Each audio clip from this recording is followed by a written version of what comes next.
ప్రజాపిత బ్రహ్మకుమారీస్ ఈశ్వరీయ విశ్వవిద్యాలయం అనే సంస్థ గురించి మాకు కొంత అవగాహన ఉంది. దీని వ్యవస్థాపకులైనటువంటి వారు దాదా లేఖరాజ్ అని మేము విన్నాం.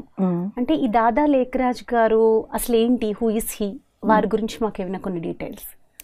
దాదా లేఖరాజ్ గారు అంటే మీరు పర్టికులర్గా అడుగుతున్నారు కాబట్టి ఈయన గురించి తెలుసుకోవాలి అని అంటే నాటి భారతదేశం అంటే అఖండ భారతదేశం గురించి తెలుసుకోవడం చాలా ఇంపార్టెంట్. అంటే అఖండ భారతదేశము అనే పదాన్ని నేను వాడుతున్నాను కదా, I'm using those words. Literally speaking Akhand అంటే ఖండితం కాకుండా ఉన్న భారతదేశం. So which includes even Pakistan, Bangladesh, Nepal, ఇవన్నీ కూడా ఒకప్పుడు ఇవన్నీ కలిసి ఉండేవి కాబట్టి. సో పాకిస్తాన్లో ఉన్నటువంటి హైదరాబాద్ సింధ్ ప్రావిన్స్ ఆ ప్రాంతానికి చెందిన వ్యక్తి దాదా లేఖరాజ్. ఓకే, ఈ సింధ్ ప్రావిన్స్ అంటే ఏంటి? బికాస్ ఈ సింధ్ అనే వర్డ్ నేను జనరల్లీ ఇప్పుడే ఫస్ట్ టైం వింటున్నాను. సో అసలు ఈ సింధ్ ప్రావిన్స్ అంటే ఏంటి? ఈ Sindh province now in Pakistan, ఈ రోజు అది పాకిస్తాన్లో ఉంది, కానీ ఒకప్పుడు అఖండ భారతదేశంలోనే ఉండేది. కానీ ఈ సింధ్ సమాజానికి ఒక హిస్టరీ ఉంది, ఒక చరిత్ర ఉంది. నిజంగా చెప్పాలి అని అంటే ఈ సింధీస్ ఎవరు అంటే వీళ్ళు ఇండో ఆరియన్స్ అని వీళ్ళని ఒక ఈథనిక్ గ్రూప్ అన్నమాట. అంటే ఎంతవరకు చరిత్ర చెప్తుంది అంటే ఈ సింధీస్ ఈ హరప్పన్ సివిలైజేషన్ మీరు వినే ఉంటారు, మొహెంజదారో అండ్ హరప్పన్ సివిలైజేషన్ గురించి వినుంటారు. వీళ్ళ యొక్క రూట్స్ అక్కడి నుండి వచ్చాయి. కానీ కాలాంతరంలో అంటే యాజ్ టైం పాస్ట్ అంటే ఈ సింధ్ ప్రావిన్స్, ఈ సింధ్ ప్రాంతానికి ఎంతోమంది రాజులు దాని మీద రాజ్యం చేశారు. సో ఈ సింధ్ ప్రాంతానికి ఇండో గ్రీక్స్ కావచ్చు, పర్షియన్ పీపుల్ కావచ్చు, అదేవిధంగా అరబిక్ లైక్ ఇస్లామిక్ ఇన్వేషన్స్ జరిగినాయి. అంటే ఎంతోమంది వచ్చి ఈ ప్రాంతానికి ఏలిన వాళ్ళు అనమాట. కానీ సింధీస్కి మాత్రం అది హోమ్ల్యాండ్. అంటే ఇది ఒక ట్రైబ్ అనమాట, ఒక గ్రూప్ ఆఫ్ పీపుల్, ఒక కమ్యూనిటీ. వీళ్ళకంటూ ఒక ఐడెంటిటీ ఉండేది.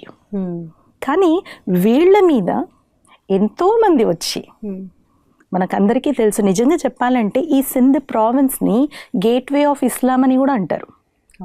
అంటే భారతదేశంలో ఎంటర్ అవ్వడానికి ఎవరైనా వచ్చి రాజ్యం చేయడానికి దిస్ వాజ్ ద ప్లేస్. అంటే ఈ ప్రాంతం అనమాట. ఇందులోంచి వీళ్ళు భారతదేశం మీద దాడి చేయడం. అంటే అంతవరకు ఎందుకు అలెగ్జాండర్ మనందరికీ తెలుసు. సో అలెగ్జాండర్ కూడా హీ ట్రైడ్ అండ్ కేమ్, అక్కడి వరకు ఆగిపోయారు యాక్చువల్లీ ఆ ప్రాంతం. He didn't enter complete India. Right, ఆ చరిత్ర మనకు తెలుసు. అండ్ దెన్ తర్వాత చంద్రగుప్త మౌర్యన్ ఎంపైర్ స్టార్ట్ అయింది. సో ఆ మౌర్యన్ ఎంపైర్లో కూడా ఈ సింధ్ ప్రాంతం కంప్లీట్లీ, సింధ్ కావచ్చు, ఇటు బలూచిస్తాన్ కావచ్చు, అటు Afghanistan, so this whole area అఖండ భారతదేశం కిందకి వచ్చేది.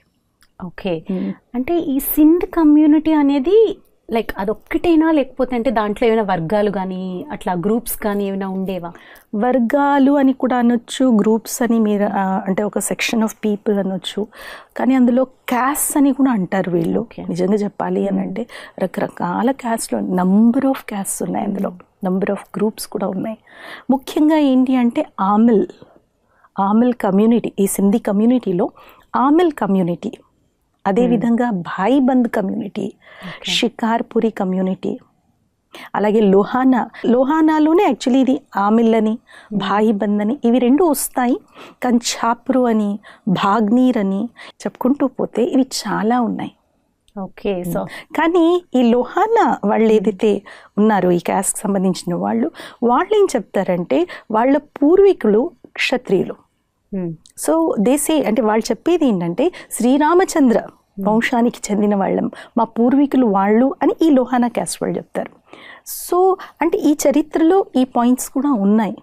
కానీ ముఖ్యంగా ప్రజెంట్ అంటే మనం చూస్తున్నటువంటి సొసైటీలో మనకి ఎక్కువగా గ్రూప్ ఆఫ్ మెంబర్స్ కనిపించేది ఆమిల్ and భాయిబంద్. So ఆమిల్ group of Sindhis ఎలా అంటే దీస్ పీపుల్ అంటే బ్రిటిషర్స్ రాజ్యంలో, ఇక్కడ ఇంకొక విషయం మనం అర్థం చేసుకోవాలి, ఇస్లామిక్ ఇన్వేజన్స్ జరిగినాయి. ఆ ప్రాంతంలో వీళ్ళు వచ్చి రూలింగ్ చేశారు, దాని మీద రాజ్యం చేసినారు, రాజ్యం ఏలినారు, ఫైన్. కానీ 1843లో బ్రిటిషర్స్ ఈ సింధ్ ప్రాంతం మీద యుద్ధం చేసి వాళ్ళు గెలుచుకున్నారు. అంటే వీరు తన ఆధీనంలో తీసుకున్నారు. అండ్ దీన్ని ఈ అడ్మినిస్ట్రేషన్ అనేది సింధ్ ప్రావిన్స్ని ముంబై ప్రెసిడెన్సీ కిందకి వెళ్ళిపోయింది. Okay. So that is how they administered this area అనమాట, ఈ సింధ్ ప్రావిన్స్ని. ఓకే. ఓకే. అంటే ఈ ఆమిల్ అండ్ భాయిబంద్, ఈ ఆమిల్ కమ్యూనిటీకి సంబంధించిన వాళ్ళు ఈ బ్రిటిషర్స్ రాజ్యం చేసేటప్పుడు వీళ్ళు ఎక్కువగా ఎడ్యుకేషన్ మీద ఫోకస్ చేశారు. సో ఎడ్యుకేషన్ మీద ఫోకస్ చేసి వీళ్ళలో కొంతమంది కలెక్టర్స్ అయినారు, కమిషనర్స్ అయినారు, రైట్. అండ్ అందులో కూడా కొంతమంది అంటే వాళ్ళ హిస్టరీలో, వాళ్ళ చరిత్రలో చదివితే అంటే వీళ్ళు చేసే పనికి బ్రిటిషర్స్ వీళ్ళకి కొంత ల్యాండ్ గిఫ్ట్స్ కింద ఇచ్చేవారు. అంటే వీళ్ళంతా కూడా ల్యాండ్ లార్డ్స్ లాగా, అంటే జమీందార్ లాగా, జాగీర్దార్ లాగా అలా ఎదిగిన వాళ్ళు అనమాట. సో న్యాచురలీ బ్రిటిషర్స్ రాజ్యంలో వీళ్ళకంటూ ఒక హోదా, వీళ్ళకంటూ ఒక స్టేటస్, వీళ్ళకంటూ కొన్ని బిరుదులు ఈ ఆమిల్ కమ్యూనిటీ వాళ్ళకు ఉండేది. ఓకే. కానీ వెన్ ఇట్ కమ్స్ టు అంటే ఎప్పుడైతే మనం ఈ భాయిబంద్ కమ్యూనిటీ గురించి మాట్లాడతామో, భాయిబంద్ కమ్యూనిటీకి చెందినటువంటి సింధీస్ ఎవరు కూడా ఎడ్యుకేషన్ కొంచెం తక్కువని, కానీ వీళ్ళు ఎక్కువగా బిజినెస్ మీద, ఓకే, అచ్చా, ట్రేడ్ అండ్ బిజినెస్ మీద ఎక్కువగా. సో వీళ్ళలో చాలా మంది అబ్రాడ్లో అంటే విదేశాలలో కూడా వీళ్ళు బిజినెస్ ఫోకస్ చేశారనమాట. అంటే వీళ్ళ వృత్తి ఎక్కువగా బిజినెస్ ఉండేది, చదువు మీద తక్కువ కానీ బిజినెస్ మీద ఎక్కువ. వీళ్ళలోనే ఇంకో గ్రూప్ కూడా ఉన్నారు, సింధీ వర్కీస్ అంటారు వీళ్ళని. ఓకే. అండ్ దీస్ పీపుల్ పూర్వంలో వాళ్ళ హిస్టరీలో వీళ్ళు ఏంటి అంటే ఫ్యాబ్రిక్ ఎక్కువగా వీళ్ళు ప్రొడ్యూస్ చేసి అమ్మేవాళ్ళు అనమాట, ఆ బిజినెస్ ఎక్కువ చేసేవారు. ఇలా రకరకాల గ్రూప్స్ ఉన్నాయి. అంటే వీళ్ళ హోమ్ ల్యాండ్, వీళ్ళ నేటివ్ అన్నదే సింధ్, హైదరాబాద్ అన్నది centre point of Sindh, capital. కానీ సింధ్ ప్రావిన్స్ అన్నది బ్రిటిషర్స్ రాజ్యంలో it came under Mumbai presidency కింద వచ్చేదన్నమాట. ఓకే. సో ఈ సింధ్ ప్రావిన్స్ గురించే అసలు చాలా ఉంది తెలుసుకోవడానికి. అయితే మీరు చెప్పినట్టు ఇప్పుడు ఈ సింధ్ ప్రావిన్స్ లో ఆమిల్ అని, ఇంకా భాయిబంద్ అని ఇలాంటి డిఫరెంట్ గ్రూప్స్ ఉన్నాయన్నారు కదా. ఈ దాదా లేఖరాజ్ గారు దేనికి సంబంధించిన వారు? దాదా లేఖరాజ్ గారు భాయిబంద్ కమ్యూనిటీకి సంబంధించిన. ఓకే. అంటే బిజినెస్ కి సంబంధించి బిజినెస్ చేసేవారు దాదా లేఖరాజ్ గారు.